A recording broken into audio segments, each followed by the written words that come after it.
হাসপাতালে গিয়ে যেন চিকিৎসা পায় সেই ব্যবস্থা ডাক্তারদেরকে করতে হবে। কোন নেতা গেছে, সব ডাক্তার অস্থির, একজন সাধারণ মানুষ গেছে তার প্রতি কেয়ার নিচ্ছেন না, এই পরিস্থিতি আর চলবে না।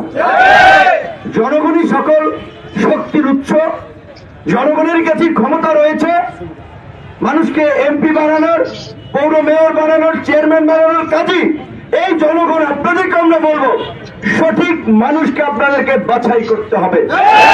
হাতের মধ্যে গুইজা 500 টাকার নোট দিয়ে দিল, রাতে গিয়ে 1000 টাকা ধরাই দিল, অমুককে ভোট দিয়েন, তার ব্যক্তিগত কর্মকাণ্ড আপনাদেরকে চিন্তা করতে হবে। এই লোকটা ভোট দিলে দিনের বেলা মঞ্চ কাঁপায়, মাদকের বিরুদ্ধে আমাদের জিরো টলারেন্স, তরুণদেরকে লড়তে হবে, পরে দেখা যায় তার লোকেরাই মাদকের ব্যবসা করে। মঞ্চ কাঁপায়, এলাকায় চাঁদাবাজি চলবে না, এই নৈরাজ্য চলবে না, আবার দেখা যায় তাদের লোকেরাই চালায়, তারাই এগুলোর পৃষ্ঠপোষকতা করে।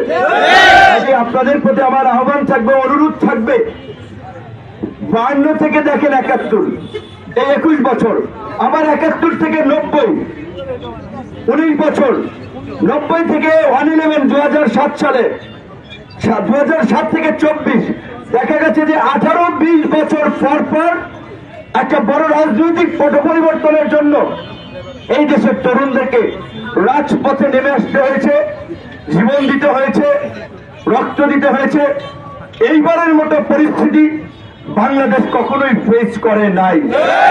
কাজে আপনাদের আশপাশের যে সমস্ত ভাইরা শহীদ হয়েছে, আহত হয়েছে, এই মুহূর্তে তাদের পাশে দাঁড়ানো, তাদের পরিবারের পাশে দাঁড়ানো আমাদের প্রথম কাজ।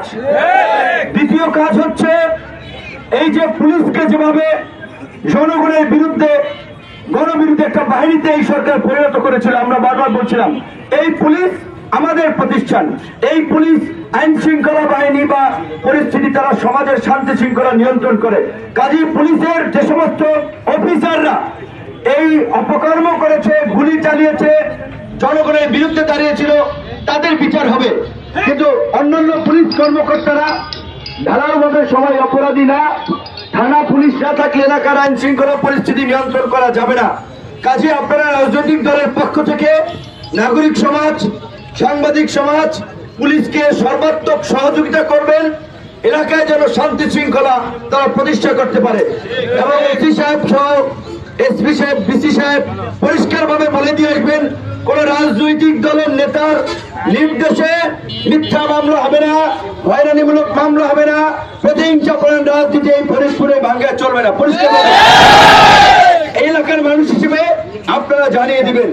আওয়ামী লীগের ভাইদের উদ্দেশ্যে দুইটা কথা বলতে চাই। আজকে জুম্মার নামাজের দিন, যারা দেশ থেকে পালাইছে তারা তো ভাগছে, যারা দেশে আছেন আল্লাহর কাছে মাপ চান। আল্লাহ যদি মাফ করে তাহলে আপনাদের মাফ হইতে পারে, দুনিয়ার মানুষ মাফ করতে পারবেন। আপনারা যেই অপরাধ করেছেন, যেই অপকর্ম করেছেন, আপনাদেরকে একটা কথা বলবো, খুনের বদলে খুন, রক্তের বদলে রক্ত, হত্যার বদলে হত্যা, এইটা যদি চলতেই থাকে তাহলে তো এই দেশে আর শান্তি স্থিতিশীলতা হবে না। এই আমাদের ছোট ভাইরা, আমাদের সহকর্মীরা এই ফরিদপুরে না, শুধু সারা বাংলাদেশে আমরা 2018 সালে এই কোটা সংস্কার আন্দোলন শুরু করেছিলাম। আমাদের ভাইরা, আমাদের নেতৃবৃন্দ আজকে আবার এই 24 সালে নেতৃত্ব দিয়ে তারা একটা সফল গণ অভ্যুত্থান ঘটিয়েছে। কিন্তু এইখানকার যারা আজকে সংগঠন করে তাদের সাইজে পছন্দ না হতে পারে, বয়সে পছন্দ না হতে পারে, কিন্তু এই সাইজের লোকেরাই কিন্তু এই বিপ্লব ঘটাইতেছে। এবং তারা যে সরকার গঠন করছে তারা কিন্তু পরিষ্কার বলে দিচ্ছে পুরানো জঞ্জাল পরিষ্কার করতে নতুনদের আগমনের কোনো বিকল্প নাই। যারা ভালো চিন্তা করছেন, রাজনীতির মাধ্যমে জনসেবা করতে চান, এলাকার মানুষকে কিছু দিতে চান, তাদেরকে বলবো আপনারা রাজনীতিতে এগিয়ে আসুন। রাজনীতি ওই ইয়াবাবদি, বিশ্বু শামসু, আন্ডার রফিক, গালকাটা, মিলন, এই সমস্ত লোকেরা রাজনীতিকে নষ্ট করেছে। সমাজের শিক্ষক, ইমাম, মুয়াজ্জিন, যারা সমাজসেবক, ভালো মানুষগুলোকে রাজনীতিতে এগিয়ে আসতে হবে। বিশেষ করে আমি ইমাম মুয়াজ্জিনদের কথা বলবো। ইমাম শব্দের তো নেতা, তাদেরকে সমাজের নেতৃত্ব দিতে হবে। শুধু নামাজ পড়াবে এইটা ইমামের কাজ না, সমাজ পরিচালনায় তাদের নেতৃত্ব থাকতে হবে, অংশ করতে হবে। সৎ মানুষকে রাজনীতিতে এগিয়ে আসতে হবে। আমাদের অঙ্গীকার। সৎ মানুষকে এগিয়ে আসতে হবে। এইবার যে বাংলাদেশের পরিবর্তন ঘটেছে, এই পরিবর্তন যদি আমরা ধরে রাখতে না পারি তাহলে আমাদের ভবিষ্যৎ অন্ধকার। এবং আল্লাহ কিন্তু এটা বলেছে যে যেই জাতি গোষ্ঠী সম্প্রদায় যেমন তার জন্য তেমন শাসক আল্লাহ দেয়। তো কাজে আপনার